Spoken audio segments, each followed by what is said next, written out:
Hey teacher peeps, I'm back. Welcome to Hughes History, where once again, we're going to dive into the art of teaching because I get to do whatever I want on my YouTube channel. But no worries, history videos are planned and coming real soon. But we got the school fever, school's coming up upon us, so I thought we would talk a little bit more about the art of teaching. So specifically, I want to talk about assumptions today and bad assumptions. I think that I had a teacher tip out there that said, hashtag teacher tip 493. Assumptions in life are always a bad idea, but when it comes to education, it's downright malpractice. So let's look at 5 assumptions that you're probably going to want to avoid in the classroom. And whether you're a young teacher, a middle teacher, or an old teacher, we're glad that you're watching. So let's go, my teacher peeps, my teacher friends. Giddy up for the learning.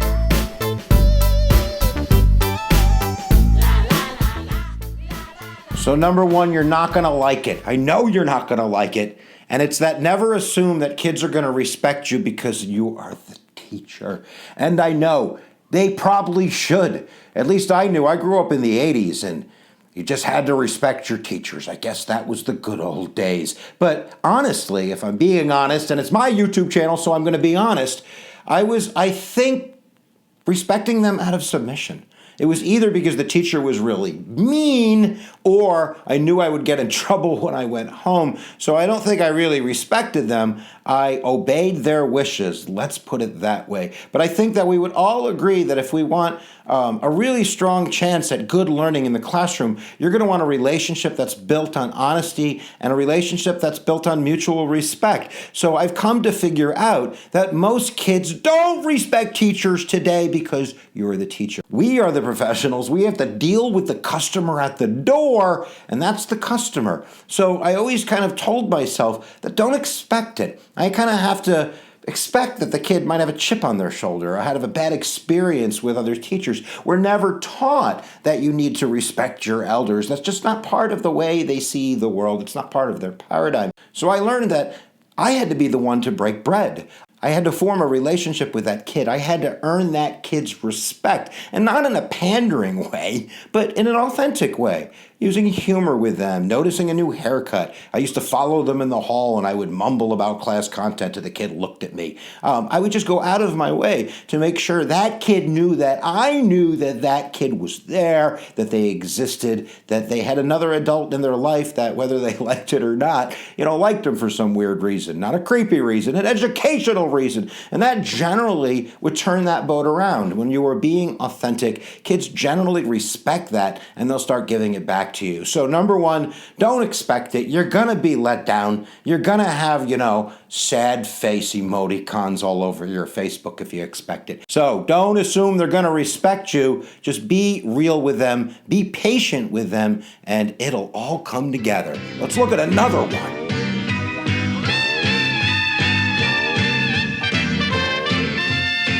Never assume that kids who do bad on tests, traditional tests, aren't smart. And there are so many psychological reasons why this is a horrible idea. But I think the number 1 reason is because it's not true. That there are so many different kinds of smart, and we all recognize this. There are multi-intelligences out there, and if a kid isn't doing really well on a paper test about the Civil War, that doesn't mean that that kid's not a genius in some other way. And I've come to find out, and a lot of my teacher friends have come to find out, that generally the genius in your class isn't the kid you expect it to be. So some of the things you can do to kind of make sure you don't live out that assumption is don't talk to other teachers about the kids coming in their test data. Don't have those types of expectations, and certainly make sure that you're giving alternative forms of assessment. I know they might have to pass that state exam, and that's going to be a battle that you fight with that kid, but if that's all you focus on, then you're truly not letting that child expose different types of intelligence that might be wonderful meaning makers in your classroom. So if the kid's not doing well on tests, maybe they're a videographer, maybe they're a podcaster, maybe they're a musician or an artist. Find a way to allow that kid to be able to express that meaning,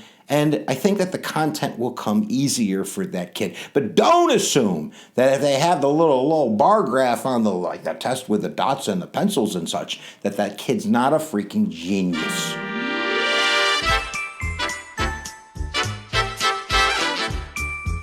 So I don't like saying this one out loud, but I'm going to say it out loud because I force myself to believe it whether it's true or not. I never assume that a kid goes home to a loving, secure environment. Because if I make that assumption and I'm wrong, I could be missing the big old boat. So that doesn't mean that I expect every kid is being abused or they're, being bullied or they're a victim or such like that. So I want to make sure that when I make that phone call home, I know who's on the other end and I know the type of conversation that I'm going to want to facilitate that's best for that kid. But if I'm just kind of calling blindly, sometimes that can go horribly wrong. Be careful when you're assigning homework. You don't know what the environment that kid is going home to be able to do the homework in. If there's even a time for that kid to do the homework, nevertheless a caring adult to help that kid with their homework, you just don't know. You can't make that assumption. And I want to highlight the idea that this is not necessarily economic. You don't know what a kid lives, whether that kid is poor, middle income, or rich, no matter what color or what kind of kid that is, you just don't know. And you could never make the assumption of what that child lives every day when they leave your classroom. So make the assumption, whether you're right or you're wrong, that you very well might be the only caring adult in that kid's life. And then if you assumed wrong, #winning for everybody. But never assume a kid's got it made when they walk out your class.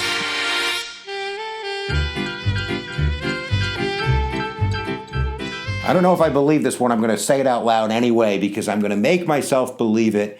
Never assume that there are bad kids. Always assume that there could be good kids exhibiting bad behavior. And I know, what a liberal teardrop snowflake boy I am, but I think it's really important not to have those type of expectations if you're going to have any chance of reaching that child. And this might all be for null. Maybe the child is spawn of Satan, but I'm not going to assume that. I'm going to try my best to form the type of relationship that's going to give me the best chance to reach that kid. And a lot of times, the kids that are angry or that are bullying or that are being goofballs, that are seeking attention, you just need to give them a different kind of attention. And sometimes you could be the turning point for that kid. I've seen it happen. So don't get frustrated, but don't see the kid as evil or as a bad kid. See the kid as a good kid that where you might be just the intervention they need in order to turn that corner.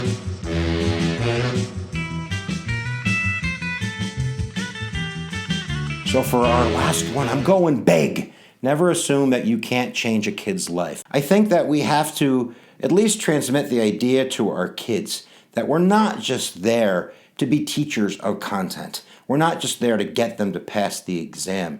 That we are there because we care about kids. And believe it or not, kids don't think teachers are human beings. So I think that if we can be human with them, and that means joking with them, laughing with them, making it feel like you're all kind of on this journey together, that you really can change a kid's life. And if you're that type of teacher, it's almost magnetic. Those kids will be attracted to you and you'll see it in their eyes. And there's little things that you can do that can have a big impact.